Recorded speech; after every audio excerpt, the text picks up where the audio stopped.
Welcome back to our channel. আশা করব তোমরা প্রত্যেকে ভালো আছো, আমরাও ঠিক আছি। আজকে হচ্ছে শুক্রবার। শুক্রবারের আগের দিনের ব্লগটা শুক্রবারের সকালেই শেষ হয়ে গেছিল, আবার এখন থেকে শুরু হচ্ছে। এখন বাজে 11:10 মতো। প্রমি গেছিল নিচে স্কুটিটাকে মুছতে। তোমাদেরকে তো আগের ব্লগেই বলেছি যে আজকে বাবু স্কুটি নিয়ে অফিস যাবেন, তাই সেটাকে একদম ঝা চকচকে করেছেন নিচে গিয়ে। এখন ও যাবে স্নানে, আর ও স্নান থেকে বেরোলে তারপরে আমি ওর খাবারটা বাড়বো। উনি এখন বেরোচ্ছেন। এই যে আজকে স্কুটি পুরো ঝকঝকা করে মুছেছেন। টাটা।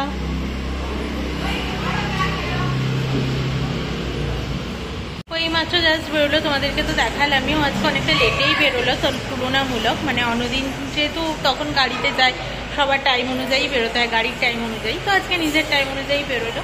তো চলো এবার আবার বিকেলে তোমাদের সাথে কথা হবে। এখন বাজে 6:35। ঘরের ভেতরটা যথেষ্ট অন্ধকার, দেখতেই পাচ্ছ। জেনারেটারের আওয়াজও পাচ্ছ। হ্যাঁ, আমাদের 3টে থেকে দুপুরবেলা কারেন্ট নেই। বাজে এসেছিলে একটুখানি টাইমের জন্য, তারপরে আর কোনো পাত্তা নেই, চলে গেছে তো চলেই গেছে। যাই হোক, এখন আমি এমার্জেন্সি লাইটটা ধরাচ্ছি না, একটু ওয়েট করছি। এমন কিছু নয়, চার্জ গেলে চার্জ দিয়ে নেওয়া যাবে, যেহেতু ইনভার্টারটা আছে। এইটুকু সুবিধা পাওয়া যায় আর কি, ফোন ল্যাপটপ এগুলো চার্জ দেওয়া যায়, আর ওয়াইফাই তো কানেকশন থাকেই। তো এই সব সুবিধাগুলো পাওয়া যায়। তাও আমরা ইনভার্টার থেকে কোনো ঘরের লাইন করাইনি আর কি, তো তাই জন্য কোনো ঘরে লাইট ফ্যান চলে না। ওটা আমরা একটু ভুলই করেছি। যখন এনেছিলাম তখন একটা ঘরের বা রান্নাঘরের অন্তত লাইট ফাইট এসব একটু করে নেওয়া উচিত ছিল। তো দেখি এরপরে করে নেওয়ার ইচ্ছে আছে, একটা পয়েন্ট অন্তত করে নেওয়ার ইচ্ছে আছে। তো আর কি, এরপর দেবো সন্ধে এমার্জেন্সি লাইটটা, তখনই ধরাবো ঠিক করলাম। তো এই আর কি, সেই দুপুর থেকে কারেন্ট নেই, তো মাথা খারাপ হয়ে যাচ্ছে, কারণ ঘরের ভেতরটা এবার গরম লাগছে, আর ভালো লাগছে না। এবার ব্যালকানিতেই বসে থাকতে হবে মনে হচ্ছে। চারদিকটা অন্ধকার, তো আমার ঠাকুরেরা অন্ধকারে কেন থাকবে, তাই এখানে আমি একটা মোম ধরিয়ে দিলাম মোম স্ট্যান্ডে। আর এখানে প্রদীপটা তো ধরেই, তোমরা জানো, সেটা আজকে একটু গোপালের কাছে এনে দিলাম, আর কিছুই নয়। কারেন্ট অবশেষে এলো, কিন্তু এলো হচ্ছে 7:30টার সময়। আমি 6:45টার দিকে না এলাম। চিংড়ি মাছ এনেছিলাম, তোমাদেরকে বলেছিলাম, সেদিন তো আর বাছা হয়নি। আমি আজকে দুপুরবেলা খাওয়া দাওয়া করেছি, এখন তখনই বার করে রেখেছি ফ্রিজ থেকে, যে বরফটা কেটে গেলে তাহলে আমার বিকেলবেলা সন্ধ্যেবেলা বাঁচতে সুবিধা হবে। তো 6:45টার সময় আমি এমার্জেন্সি লাইটটা দিয়ে নিয়ে বাঁচতে দাঁড়ালাম।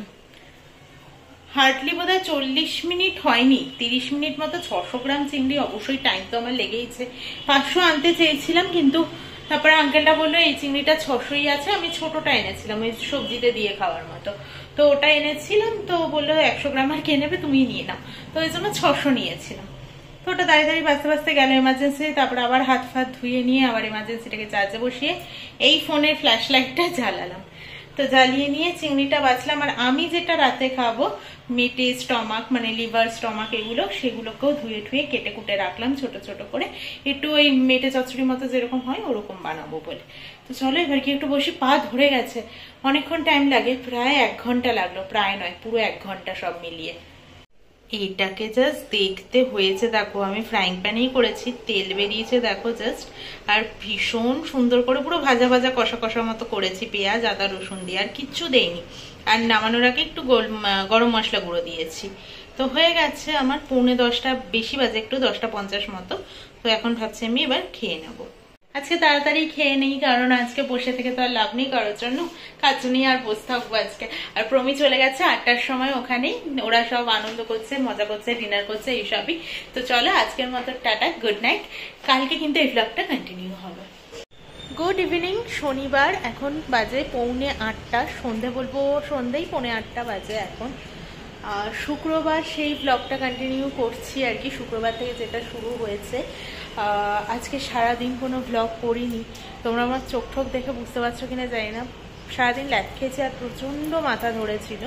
তো ওটা এখন গিয়ে 7:45টার দিকে এখন কমলো। প্রমি বললো, আর আমার না মাথা ধরলে একটা ব্যাপার আমি দেখেছি, এর আগেও তোমাদের সাথে শেয়ার করেছি, আমার একটু বাইরে বেরোলে এইরকম, মানে কোথাও থেকে একটু ঘুরে আসলে এরকম মাথা ব্যথা অনেক সময় ছেড়ে যায়। তো প্রমির জন্য বললো চলো, মানে পুরোটা এখনো ছাড়িনি, এই দিকটা এখনো যন্ত্রণা করছে। তো প্রমি বললো যে চলো ছাদে যাই। আজকে যেহেতু আমাদের ভেজ, তো প্রমি আবার বসে বসে পিৎজা অর্ডার দেওয়ার কথা ভাবছিল। আমি বললাম কোনো দরকার নেই, এমনি শরীর ভালো লাগছে না, তার উপর ওই পিৎজা টিৎজা খেয়ে। কারণ ও আমাকে বলছিল কালকে আমি একা খেয়ে এসেছি, আজকে তোমার সাথে খাই এইসব। আমি বললাম যে কোনো দরকার নেই, পরে খাওয়া যাবে। আজকে ভাবছি একটু রাত্রে খিচুড়ি বানাবো। তো দেখি নিচে যাব। তো প্রমি আর আমি এলাম একটু ছাদে। এই চোখটা না ফুলেছে বলেও আমার মনে হচ্ছে। এখানটায় এসে বসলাম আর আমার বর আলোদান করছে, বুঝতেই পারছেন এই যে। তো যাই হোক, চিন্নাস্বামীতে তো আজকে খেলা চলছে, এখানে ও খেলা দেখছিল। এখান থেকে আলোটা দেখা যায় ছাদ থেকে স্টেডিয়ামে, যে খেলা হলে যেদিন লাইট বা ফাইটগুলো জ্বালায় আর কি, সেগুলো। ও বলছে চিন্নাস্বামীতে বৃষ্টি হচ্ছে। কোথায়? আমি তো বসে আছি। বলছে ওখানে খেলা বন্ধ হয়ে গেল কারণ বৃষ্টি হচ্ছে। তোমাদেরকে দেখাতে পারবো কিনা জানি না, চেষ্টা করি এক ঝলক দেখানোর আর কি। আমিও উঠে চলে এলাম, ব্যাস লাইট চলে গেছে। আর বাচ্চা দুটো ফিরে এসেছে, ওর মায়ের গলা হয়তো তোমরা শুনতে পাচ্ছ। এখান থেকে আমি তো দেখতে পাচ্ছি, তোমরা দেখতে পাবে কিনা জানি না। ওই যে দূরটায় ওরকম তিনটে পরপর আলো জ্বলছে, যে বেশ অনেকটা ভালো দেখা যাচ্ছে। তো ওইটাই হচ্ছে স্টেডিয়াম আর কি। দেখাতে পারলাম কিনা বা বোঝাতে পারলাম কিনা জানি না, তবে আলোগুলো যখন ওপর দিয়ে ফেলে না আকাশের মধ্যে, তখন ভালো বোঝা যায়। আমরা যখন ছাদে উঠে এলাম তখন বোঝা যাচ্ছিল একটু, এখন তো চলছে না ওই লাইটটা, এটাই জ্বলছে। আর কি লাইট ফাইট জ্বালে আর কি হবে, খেলাই যখন চলছে না, বৃষ্টি বৃষ্টির জন্য বন্ধ হয়ে গেছে।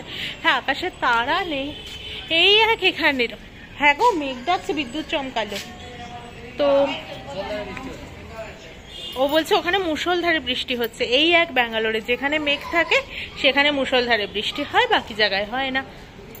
শরীরটা খারাপ লাগছিল, তোমাদেরকে তো বলছিলামই। তারপরেও খিচুড়ি ফিচুড়ি করার প্ল্যান করছিলাম, কিন্তু বাবুর আজকে ঝাল ঝাল কিছু খেতে ইচ্ছে করছে। ও আমাকে বলছে ফ্রিজে পনির আছে কিনা, পনির তো আর নেই, শেষ করে ফেলেছি। তোমরাও জানো প্যাকেট কেটে ফেললে আর বেশি দিন রাখা যায় না। তো এবার তাই জন্য নিচের রাস্তায় একটা ফাস্টফুডের দোকান আছে, অর্ডার দিলে এখন আসতেও টাইম লাগবে। তো আর জোম্যাটো সুইগি এখন করতে হবে। বৃষ্টি বৃষ্টি ওয়েদারটাও ঠিক না, তাই বলে আমরা নিচের রাস্তা থেকে গিয়ে একটা ফাস্টফুড সেন্টার আছে, সেটা থেকেই একটু ফ্রাইড রাইস আর নয়তো চাউমিন ভেজ আর পনিরের কিছু একটা আইটেম নিয়ে আসি। আরেকজন ফিঙ্গারপ্রিন্ট দিচ্ছে, কাজ হচ্ছে না কিন্তু হয়েছে, অনেকদিন বাদে হয়েছে। তো চলো এবার যাই। কথা বলার এনার্জিটুকুও না পাচ্ছি না, সেই যে মাথাটা ধরেছে, কিছুতেই কিছু কাজ দিচ্ছে না। জানি না দোকান খোলা পাবে কিনা।